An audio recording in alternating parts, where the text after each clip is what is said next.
അനിൽകുമാർ ചേരുകയാണ് കൂടുതൽ ഒരു പ്രതികരണത്തിനായി. അനിൽകുമാർ, എന്തായാലും സർക്കാരും ഇപ്പോൾ ഗവർണറും തമ്മിലുള്ള ഒരു പോരിലേക്ക് കാര്യങ്ങൾ പോവുകയാണ്, കൂടുതൽ പ്രതിസന്ധിയിലേക്ക് പോവുകയാണ്. മന്ത്രിയുടെ ഒരു പ്രതികരണം വരുന്നത് ഈ ഭാരതാംബയുടെ ചിത്രം വെച്ച ഒരു പരിപാടിയിൽ പങ്കെടുക്കില്ല, മന്ത്രിമാർ പങ്കെടുക്കില്ല എന്നൊക്കെ നേരത്തെ തന്നെ അറിയിച്ചിട്ടും അത്തരം ഒരു പരിപാടി സ്കൗട്ട് ആൻഡ് ഗൈഡ്സിന്റെ പരിപാടിയിലേക്ക് കാര്യങ്ങൾ വരികയാണ്. താങ്കളുടെ പ്രതികരണം?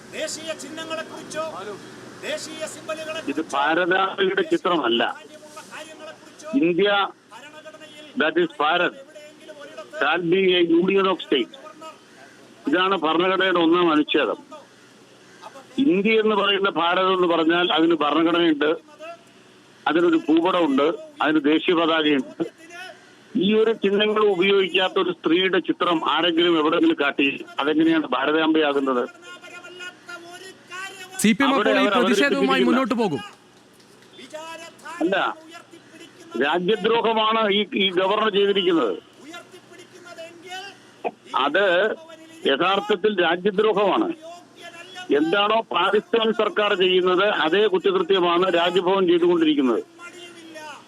ഇന്ത്യയുടെ ഭാഗമായ ഇടങ്ങളിലേക്ക് ഭീകരവാദികളെ കടത്തിക്കൊണ്ടിരുന്ന പാകിസ്ഥാൻ സർക്കാരിന്റെ നടപടി പോലെ ഇന്ത്യ എന്ന് പറയുന്ന രാജ്യം ഇന്നത്തെ ഇന്ത്യ അതിർത്തിക്ക് അപ്പുറത്ത് തൊട്ടപ്പുറത്തുള്ള അഫ്ഗാനിസ്ഥാൻ സിന്ധു നദിയുടെ മറുകരയുണ്ട് എന്ന് കാണിക്കുന്ന ഒരു ഭൂപടം അവതരിപ്പിക്കുന്നതിലൂടെ ഇന്ത്യ സർക്കാരിന്റെ അന്താരാഷ്ട്ര വാദങ്ങളെ നിരാകരിക്കുന്ന ഏറ്റവും തെറ്റായ നിലപാടാണ് ഈ ഗവർണർ സ്വീകരിക്കുന്നത്. അതൊരു തരത്തിലും അംഗീകരിക്കാനാവില്ല. രാജ്യദ്രോഹമാണ് ഗവർണർ ചെയ്തിരിക്കുന്നത്.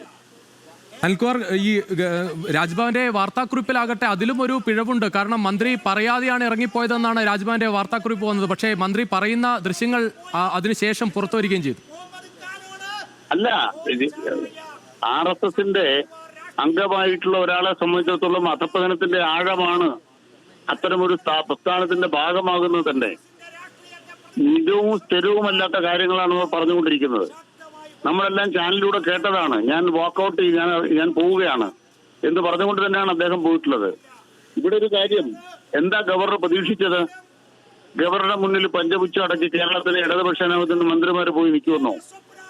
VD സതീശൻ ചെയ്ത പോലെ ഏതെങ്കിലും ഒരു ചിത്രം കാണിച്ചാൽ അതിന് പിന്നിൽ കുമ്പിടാൻ കേരളത്തിലെ ഒരു മന്ത്രിയും തയ്യാറല്ല എന്ന് ഗവൺമെന്റ് വ്യക്തമാക്കിയിട്ടുണ്ട്. മുഖ്യമന്ത്രി പറഞ്ഞിട്ടുണ്ട്, RSSന്റെ ശാഖയാക്കരുത്, കാര്യാലയമാക്കരുത്. ഇവിടെ ഞാൻ കൃത്യമായിട്ട് പറയുന്നു, അന്താരാഷ്ട്ര വേദിയിലെ ഇന്ത്യ രാജ്യത്തിന് തല ഉയർത്താനാകാത്ത വിധമുള്ള ഏറ്റവും തെറ്റായ കാര്യമാണ് അത്തരമൊരു ഭൂപടം മുന്നോട്ട് വെച്ചുകൊണ്ടൊരു ഗവർണർ ചെയ്തത്. RSS ചെയ്യുന്നത് ഒരു സംഘടന ചെയ്യുന്ന കാര്യമാണ്. ഗവർണർ ചെയ്യുന്നതോടുകൂടി രാജ്യാന്തര വേദികളിൽ ഇന്ത്യയുടെ നിലപാട് ദുർബലപ്പെടാൻ പോവുകയാണ്. അത് അപകടകരമാണ്, രാജ്യദ്രോഹപരമാണ്. അതോടൊപ്പം ഇപ്പോൾ SFI ഗവർണർക്കെതിരെ പ്രതിഷേധിക്കുന്നു. അതിനുശേഷം ഇപ്പോൾ നമുക്ക് കാണാം DYFI പ്രതിഷേധിക്കുന്നു. ഇനി CPM ഈ ഒരു പ്രതിഷേധത്തിന്റെ ഭാഗമായി മാറുമോ? CPM കൃത്യമായ നിലപാട് എപ്പോഴും എടുത്തുകൊണ്ടാണ് പ്രവർത്തിക്കുന്നത്. ഇവിടെ രാജ്ഭവനെ കാവ്യഭവനാക്കരുത്, RSSന്റെ ശാഖയാക്കരുത് എന്ന് കൃത്യമായി മുഖ്യമന്ത്രി വ്യക്തമാക്കിയിട്ടുണ്ട്. CPM മുമ്പ് തന്നെ നിലപാടെടുത്ത് സ്വീകരിച്ചിട്ടുണ്ട്.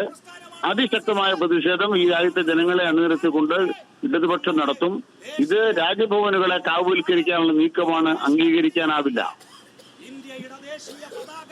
ശരി, വളരെയധികം നന്ദി ശ്രീ അനിൽകുമാർ പ്രതികരിച്ചതിന്. എന്തായാലും CPM കൂടി ഈ പ്രതിഷേധം ശക്തമായി മുന്നോട്ട് കൊണ്ടുപോകും.